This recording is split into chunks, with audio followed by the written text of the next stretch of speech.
Migration নিয়ে আমরা last পর্যায়ে আরও কিছু বিষয় নিয়ে আলোচনা করব। কারণ দেখেন একটা বিষয় হচ্ছে যে আমরা এর আগে অনেকগুলো মাইগ্রেশন নিয়ে কাজ করেছি, অনেকগুলো মাইগ্রেশন আমরা তৈরি করেছিলাম ডাটাবেজের টেবিলের জন্য, আর কিছু কিছু মাইগ্রেশন তৈরি করেছিলাম ডাটাবেজের টেবিলের কিছু পরিবর্তন করার জন্য। যেমন হতে পারে আপনার এই যে টেবিলের নাম চেঞ্জ, মানে এটাকে রিনেম করা, তারপর হচ্ছে যে টেবিলের মধ্যে যে আমাদের যে কলামগুলো ছিল সেই কলামগুলোকে রিনেম করা, ডিলেট করা, এসব বিষয় নিয়ে কিন্তু আমরা মাইগ্রেশনে কাজ করেছিলাম। অনেকের হয়তো একটু ধারণা প্রথম দিক দিয়ে অনেকের ধারণা ফুল ফিল আপ হয় না, ক্লিয়ার হয় না। অনেকে মনে করে যে মাইগ্রেশন দিয়ে শুধুমাত্র ডেটাবেজের টেবিল তৈরি করা যায়, বাট ডেটাবেজের টেবিল ছাড়াও কিন্তু আরও অনেক কাজ করা যায়। এই কাজগুলো আমরা দেখলাম, এতদিন আলোচনা করলাম। এতদিন আমরা আমরা মাইগ্রেশনের সাহায্যে কী কী করেছি, ডেটাবেজের মধ্যে টেবিল তৈরি করেছি, ওই টেবিলের ভিতরে আমরা কিন্তু কলামও তৈরি করেছিলাম। দেন কলামগুলোকে আমরা কী করতে পারতেছি, প্রতিটা কলামকে এডিট করতে পারতেছি, ওকে, ডিলেটও করতে পারতেছি, প্রতিটা কলামকে এডিটও করতে পারতেছি, ডিলেটও করতে পারতেছি। এরপর টেবিলটাকেও ডিলিট করতে পারতেছি, এডিটও করতে পারতেছি। মোটামুটি অনেকগুলো কাজ কিন্তু আমরা করে ফেলতে পারতেছি এখানে। শুধুমাত্র ভ্যালুগুলোকে আমরা সেট আপ করতে পারতেছি না, ভ্যালু দিতে পারতেছি না, তাই না? আমরা কোনো প্রকার ভ্যালু অ্যাড করতে পারতেছি না, এটা আমরা অন্য পর্যায়ে গিয়ে শিখব।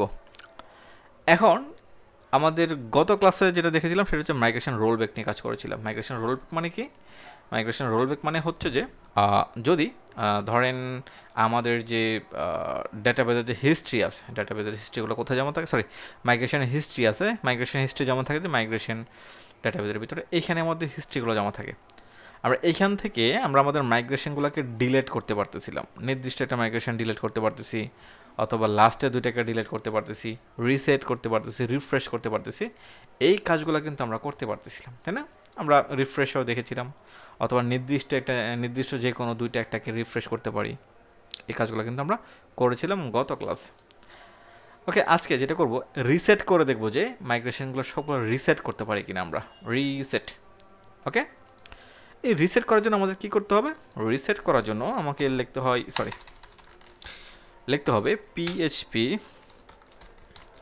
আর্টিসান। খেয়াল করে দেখেন, পিএইচপি আর্টিসান মাইগ্রেট কি হবে, রিসেট।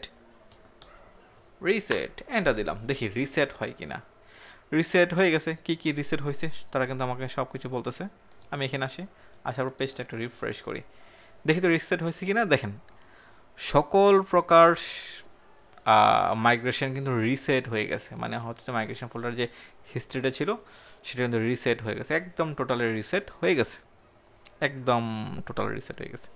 এই জন্য আপনি যখন মাইগ্রেশন চালাবেন, মাইগ্রেশনে কাজ করবেন, একটু সাবধানে আমাদেরকে কাজ করতে হবে। হুটহাট করে একটা মাইগ্রেশন চালাবো, এমন হয়তো পারে ডেটাবেসে ডিলেট হয়ে গেছে, অথবা টেবিলে ডিলেট হয়ে গেছে।